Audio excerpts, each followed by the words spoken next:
मी कानाला हेडफोन लावून गाणे ऐकत होतो. तेवढ्यात माझा फोन वाजला. माझ्या कानात रेवा कॉलिंग असं वाजू लागलं. रेवाचं नाव ऐकून मी खुश झालो आणि उठून बाथरूमपाशी आलो. हॅलो, अगं कुठे आहेस तू? मी कधीपासून तुला फोन करतोय.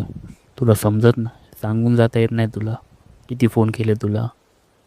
तू काल कॅफेमधनं गेल्यापासून मी तुला कॉल करतोय. तुझी माफी मागायची होती मला, पण तू फोनच उचलत नाहीस. मॅसेजचा रिप्लायसुद्धा नाही.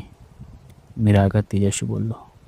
मला वाटलं तू सॉरी बोलशील, माझी समजूत काढशील, पण नाही, तू मलाच ओरडतोस.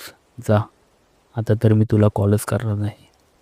आणि तूसुद्धा मला कॉल करू नकोस. जोपर्यंत तू माझा रुसवा घालवत नाहीस तोपर्यंत मला फोन करू नकोस. मला भेटू पण नकोस.